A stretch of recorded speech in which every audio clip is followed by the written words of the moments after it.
This video is brought to you by Sporlan, quality, integrity, and tradition.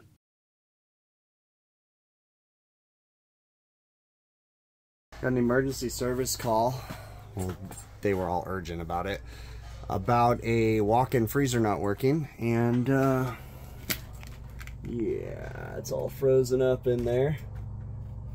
So what we're gonna do, they turned off the breaker. We're gonna turn the breaker back on. We're gonna go upstairs and evaluate the defrost circuit first. Look at the defrost time clock, see if it's actually going into defrost, all that good stuff. Then I've got all my stuff down here, hoses and everything, and we'll get it all defrosted. But let's jump on the roof first. Oakley dokley. So my walk-in freezer should be over here. And looks like pigeons have been making their home up here. Nasty. Pigeons. Get out of here. Go.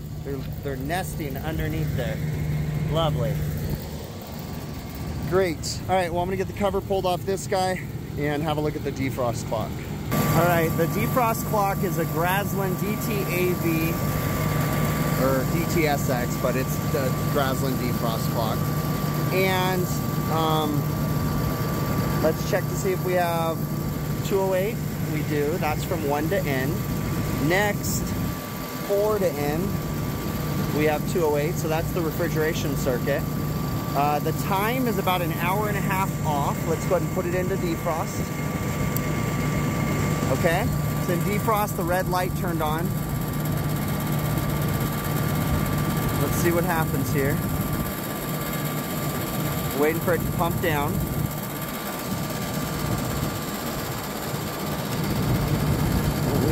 Okay, so we pump down. And we have 204 volts on the heater circuit. That's from 3 to N. And then we have no voltage from 4 to N. Yeah, that's correct. Okay, so we are in defrost. So now we need to go downstairs and see if all the defrost heaters are working. Make sure that they're working properly. If they are, this clock looks pretty beat up, but I don't know if it's bad or not. I mean, they could be shutting off the breakers, you know? So we'll have to evaluate it. I'm a little leery because they had a bungee holding the door open when I got here, so I bet you they're leaving the door open. All right, pop up in here, and the heater that's down in the drain pan area or at the bottom of the coil is working, 3 amps. And the heater in the middle of the coil is working, and I think there's only 2 heaters. One in the bottom, one in the top. So the heaters are working, yeah. Heaters are working. So at this point, we're going to let it time out and see if it terminates early or anything. So I'm just going to be getting the coil taken apart, getting the hoses ready, and we're just going to be running a timer, just waiting to see how long it stays in defrost before it terminates from the defrost termination switch, which is right there. It's been about 10-15 minutes. It's not terminating, so I turned it off. We're evaluating things. One thing that I do want to say is that I can tell this has been iced up for a long time, because look at the back of the motor. There's like calcium all over it. So I bet these guys are just leaving the dang door open. So, all right, I'm gonna get the water and we're gonna get this all defrosted real quick. Currently getting all the air out of the lines, but I love my wand because it gets in there and is able to, you know, totally defrost everything on the shower mode. You can control the pressure and everything. Just got it from Lowe's, nothing fancy. It's just made by Orbit, so. Just paying attention not to overflow the drain pan when it starts to fill up, because oftentimes I'll push more water than it can drain. And just stop and let it drain. That way we're not making messes. So I typically just defrost from the front, and then the back just falls off. So this whole side is now clear, and I just did it all from here, just using the shower setting and the steam. So now moving on to the other side. So as I'm defrosting it, I'm seeing all this stuff come off, and I'm like, what the heck, man? And I look back here, and this whole coil is extremely dirty. I don't know if it'll show it right now or not, but the whole back of the coil is really dirty, which answers the question, or tells me that they're leaving the door open. See a bunch of lint and stuff. So yeah, they're leaving the door open for extended periods of time. Should never be lint in a walk-in freezer.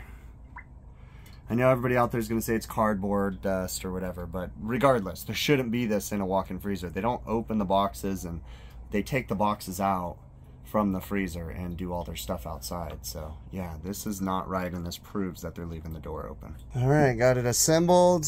Got the ice taken care of, all in the sides, all behind. Also changed the screws. I don't like having 1/4 and 5/16. Now I realize there's 1/4 inch like in other places that you'll never take them out, but when it comes to the fan motors and the side panels, I like them to all be consistent, and half of them were 1/4, half of them were 5/16, so I switched them all over to 5/16. This coil is just trashed. You can see like fan guards have been changed over to different holes, and it's a mess. So now we need to get up top. So I had shut it off at the breaker when it was still in defrost, so I haven't even gone on the roof yet, but you can clearly tell that the fan delay is working because it's terminated and the defrost termination is working, because it terminated defrost. It's running right now, but the fans aren't running yet because the evaporator coil has to get to like 20 degrees or something like that on these Russell units before the fans turn on. It says cold pack on it, but it's the same setup as Russell. I don't know which one makes which, but regardless, I've worked on a lot of this style, AA style coil. Look at that. What's the dysfunction with that? And it's vibrating. Oh, there you go. This one's an ECM motor, that's why. For whatever reason, there's 2 different motors in this thing, but what's with the vibration? That's weird. I'll have to look into that. Yeah, you shouldn't have, I've always heard that you shouldn't have there's a shaded pull. That thing's about to come apart. The screw's coming off. Look at that. This thing's a piece of junk. I ended up, it's weird. It's like this, well, this blade isn't meant for the motor that's on here. What's on here is like an ECM watt motor that has the 4 little tabs on it, and the motor, it's weird. It doesn't work. So I put a washer behind it and torqued it down really tight, but this thing is like literally sticking out. It shouldn't be sticking out that far. It's barely grabbing any air from behind there. Junk, junk, junk, junk. And this guy right here is vibrating because it's the blade's all out of balance. So I'm gonna turn it back on with the guards off and make sure it doesn't hit anything anymore. That's better. That blade over there, I tried to straighten it out because there was a couple spots where it wasn't like straight and it was tweaked. So straightened it out and it seemed like it calmed the vibration down. So now I just need to get the fan guards back on. It still has a little vibration to it, but it's much better than it was. So now we're gonna jump up onto the roof. All right, we are back and running. What I'm gonna do is I'm gonna set the defrost, and we're gonna follow up tomorrow and see if the clock has the right time on it. So this guy is running, and the sight glass just has the tiniest little bit of bubbles in it, just every once in a while bubble, but it's clear and then it bubbles a little bit. I don't think there's any problems with that. I don't think it's a refrigeration problem. This guy does not have a head pressure control valve, so we don't need to worry about a flooded charge or a winter charge. So I think we're okay. Like I said, we're gonna let it run. We'll come back and see if the defrost clock has the right time on it. So my videos, they're a service call, okay? They're never intended to be a complete like explanation from A to Z. This is how you go through everything and all the proper procedures and steps. I'm just a normal service technician, and you're hearing the ramblings of my brain, okay? My channel has always been that. Now, as things go on and as the channel evolves, I'm trying better to inject little bits of knowledge here and there to try to help. But again, you know, down to its core, my channel is literally me filming the service calls, okay? A day in the life kind of a thing. My brain works, I would assume, differently than other people in that I talk to myself when I'm troubleshooting. If I wasn't filming, I would be talking to myself just like when I film. Okay, that's just how I troubleshoot and I work my way through. In fact, my employees will attest to that, because oftentimes when we're working, they're constantly saying, "What? Are you talking to me? What?" And it's like, no, I'm troubleshooting. You know, this is how I go through things. I know it's probably a little unconventional, but it is what it is. Okay. So with that being said, this was a walk-in freezer service call. Okay. Now I mentioned in the beginning that it was an emergency service call, and you could probably hear a little frustration in my voice. Okay. Understand something. The customer doesn't hear that. You're hearing that, because I think it's important for you, the audience, the viewers, to understand that I'm a normal person and I have emotions and I have frustrations, okay? But I also know how to control those emotions. And while I'm filming, I think it's important that you guys hear that, but not necessarily the customer. Now, if the customer chooses to watch my video, then so be it. I'm not going to bash the customer, but there is frustration, okay? So with that being said, this was a walk-in freezer service call. When I got there, honestly, majority of my walk-in freezer service calls, they are typically iced up evaporator coils. When you're working in food service, that's a very common thing, okay? And I primarily work in food service. So when I got there, it was iced up, but I still evaluate it as if I don't know what's going on. Now I have some shortcuts that I'm going to take. Like for instance, you know, the customer had the box off. Now I could have easily just defrosted it and moved on, but there's some things you can do that can eliminate troubleshooting steps when you initially walk up to the call. Okay, so I see it frozen up. The first thing I like to do is go put the unit into defrost to test to see what's going on. Hey, is the defrost termination switch terminating defrost when it's still iced up? Because that could be an indication that maybe you have a bad defrost termination switch. Now, the defrost termination switch works in conjunction with the defrost clock. The defrost clock periodically throughout the day is going to initiate a defrost cycle, whether it be hot gas, electric, or air defrost, depending on the temperature of the space you're cooling. Now, this is a walk-in freezer, and it happens to be using electric defrost. So the defrost clock, so many times a day, is going to initiate a defrost cycle. But there's some safety devices built into that defrost cycle. Now, I have videos explaining electric defrost. Just search walk-in freezer electric defrost explained, and you'll come up on some of my videos. You can just search that on YouTube or Google, and they should come up. But we have safeties built into the defrost system, so that way it doesn't get the space that you're trying to cool too warm. Okay, there's a heater safety switch, which is a redundant backup that will terminate the defrost heaters if the temperature within the evaporator coil gets above like 60 degrees. Then it just shuts the coil off, right? Shuts the electric defrost off. It's very rare that actually gets used, because in conjunction with that, you have a defrost termination switch. Sometimes there can be two different limit switches or one combined switch. In this situation, this one had a single defrost termination switch. So it's literally like a temperature actuated switch. Whenever the evaporator coil gets to a certain temperature, that switch closes and it sends power up to the defrost clock on the X terminal, and it terminates the defrost. The defrost clock has circuitry built into it, and if that X terminal receives power while it's in defrost, it says, hey, boom, it kicks the unit out of defrost and goes right back into the refrigeration cycle, okay? And it's a way, and that's why on this system, it's electric defrost, time initiated, temperature terminated, okay? So it technically can terminate on time, right, and or temperature, hence the defrost termination switch, okay? So in this situation, the first step that I took was threw the unit into defrost. First, I looked at the type of ice. It's top to bottom, front to back. The whole coil was iced up. That is also another shortcut that I'm taking, right? Because I'm paying attention to my surroundings, situational awareness, just looking at everything. When I walked into the box, I noticed there was a bungee cord tied to the door handle. Boom, situational awareness. Everything adds up to the puzzle that I'm trying to solve, okay? So go up to the roof, put it into defrost, come downstairs. I tested all the heaters to make sure that all the defrost heaters were working. They are. And I let it run in defrost for an extended period of time while I was getting the evaporator coil ready. So I safely took off the fan guards, pulled the fan blade, and just kind of got ready. I didn't apply any hot water or anything yet, okay? Then once I was satisfied that the defrost termination switch was not terminating the defrost too early, then I went ahead and powered the entire system down and melted all the ice using hot water. Now, some people choose to use hot water. Some people choose to use a MAP gas torch, whatever. I personally feel that hot water for me is the best thing and it's the most efficient. Even cold water I find to be more efficient than using a MAP gas torch or a torch because of the potential of damage, right? And also, if you're using a MAP gas torch or an oxyacetylene torch, you have the potential of the products of combustion being contained within that walk-in freezer space, which isn't a very big box, right? And you're sitting there breathing potential carbon monoxide, and you can asphyxiate yourself, right?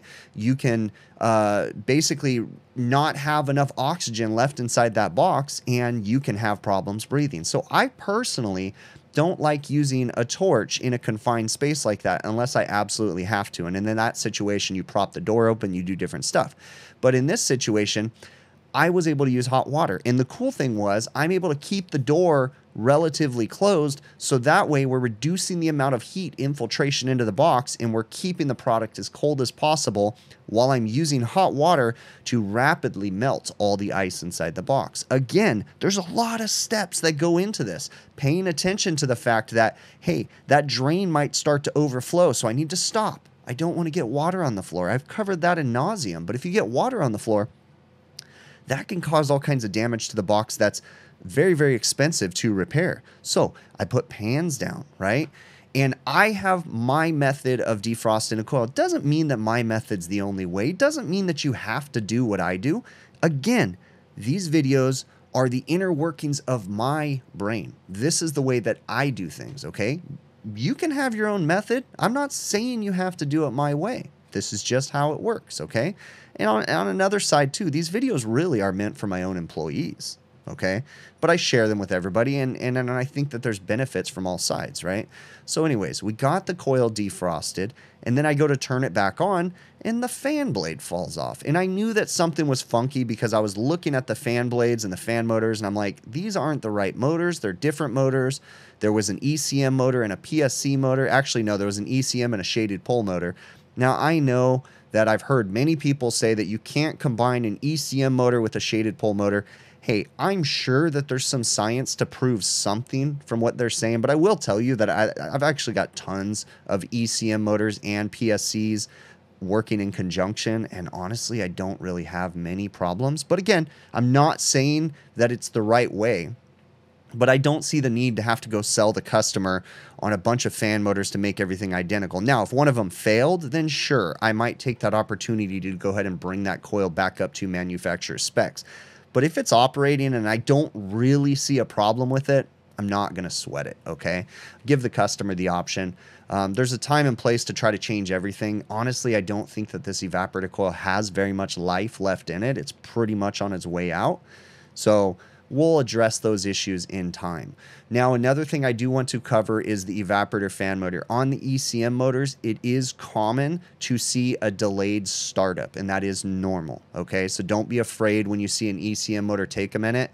Even I was kind of like, wait, why is one motor turning on and the other not? And then I was like, oh, it's an ECM motor. Yeah, okay, that makes sense. You know, sometimes I have to remember back to that. So got the unit defrosted. While I was defrosting it, I was also paying attention to the type of ice that was on the coil. I mentioned that in the beginning of this rant. Paying attention to the type of ice. If it's like a frosty type covering on the coil, that can mean one thing. If it's a really thick, hard-packed ice, that can typically mean another thing. In this situation, it was hard-packed ice towards the bottom, but it was solid ice all the way to the top. The hard-packed ice, in my opinion, that's very glossy, indicates that the thing has been trying to defrost for a while, and oftentimes it'll defrost up on the top, and then there'll still be a little bit left on the bottom, and that can be an indication that it's been trying to defrost itself. Now, step back to the beginning when I was explaining the defrost functions. This unit has defrost cycle built into it, but that defrost cycle is not meant to take care of any frost or ice accumulation from the customers leaving the door open, okay?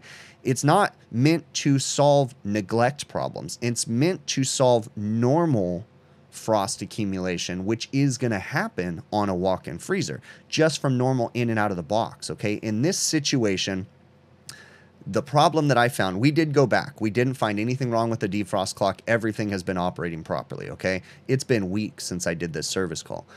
What I found was, and even with talking to the customer, they have new management, and again, this is a problem that's plaguing casual dining and restaurants in general, is the management turnover. There's new managers, it seems like, every single day. Usually the general manager is a staple, and he usually stays at the location, but as far as his deputy managers, or whatever you want to call them, assistant managers, those people change all the time. They're rotating through, right? They don't pay them very much, and you know, it's a whole thing we don't need to get into. But that management that's typically at the store majority of the time, they didn't understand when I told them, hey, I see a bungee on that door. Did you guys get a delivery today? And they're like, yeah, we got a delivery. And I go, how long was that box propped open? And he's, well, I mean, it took about an hour and a half to unload it. And I go, was the system running the entire time while you were unloading it? And it was the manager that did it. He goes, yeah. He goes, we just bungee the door open and we do our delivery stuff. And I'm like, there's your problem right there.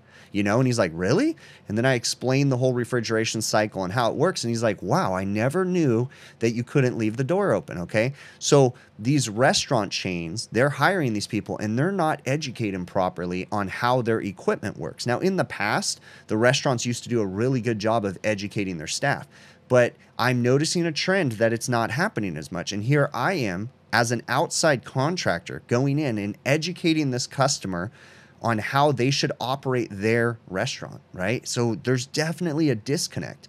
And I do my best to educate people as much as possible. So there was 2 managers on site and they were both, their minds were blown when I said, you can't leave that door open. You have to shut the breaker off, you know? And he's like, really, every time? And I go, if you're gonna have that door open for more than 5 minutes, go shut the breaker off. And he's like, wow. And he's telling me, I've been working here for a month and I prop that door open all the time. Hence, in the video, I said it looks like it's been iced up for a long time because there was calcium on the motors. Okay? So, situational awareness, paying attention. It seems like a simple call. It was just an iced up walk-in freezer, but there's so much we can do and we can build people up. We can educate managers. We can educate kitchen staff. We can let them know, hey, these problems could have been prevented had you done X, Y, and Z. Okay, so I do my best to try to educate the customer, and I do my best to try to share the ramblings of my brain with you. So thank you for the opportunity. I really do appreciate you. Okay, do me a favor. If you haven't already, please consider checking out my website, hvacrvideos.com. If you're interested in supporting the channel, you can purchase some merchandise. We got hats, shirts, beanies, sweaters, zip-up hoodies, all that good stuff. It's a great way to support the channel. My wife and I pack and ship all the materials. I should step back.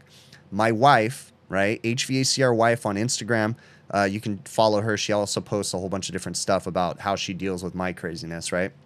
But HVACR wife, aka Jill, is the one that packages and ships and handles all the merch deliveries. So I owe everything to her, and I owe everything to you that have already supported the channel in the awesome ways that you have. Okay, there's a couple other methods to support the channel if you're interested in doing so, via PayPal, Patreon, or YouTube channel memberships. Those are all monthly commitments that you guys choose to make. You don't have to, okay? But if you so are inclined to, check out PayPal, Patreon, or YouTube channel memberships. There's links in the show notes of this video. If you guys don't know, if you're watching on a computer or on your phone, there's a little drop-down button you can click, and there's all kinds of really interesting information that I typically put into these videos, whether it be a link, the music that I used during a brazing montage, or whatever it may be. So check it out if you're interested in doing so. Also, another great way to support the channel is if you're looking into purchasing any new tools, check out TrueTechTools.com. And I have an offer code. If you like what they have, you can use my offer code, big picture, one word. You get a nice discount on checkout on most all of their items. There's a few things you don't get a discount on, but on most of them you do. And I get a small commission when you use that offer code. So it's a great way to support the channel if you're interested in doing so. And lastly, in closing, again, thank you all to everybody that has supported the channel, whether it be through liking the videos, watching the videos, leaving a comment, sending me a nice email, whatever it may be. Thank you very much. And remember, guys, be kind to one another. There's so much craziness going on out there, and we don't need to say whose fault and who did what and who did what. But as individuals, it's I would assume very easy for us to just remember that to be kind to one another, right? there's all kinds of craziness, and it's okay if I disagree with you. It's okay if I have a different opinion from you. I'm okay with still communicating, and I actually like to hear why you have your opinion. It doesn't have to be a fight. We can have conversations like we used to. Remember that? You remember when you didn't agree with the person next to you, but you guys could talk about it? I don't know if any of you actually have ever experienced that. You may be too young to have experienced that, but I grew up in a time when even though my neighbor didn't think the same way that I did, we could still be acquaintances. We could still talk to each other. We can still have respect for each other. And we didn't have to hate each other just because of a fundamental difference between the two of us. Okay. So thank you so very much. I really appreciate you. And we will catch you on the next one. Okay.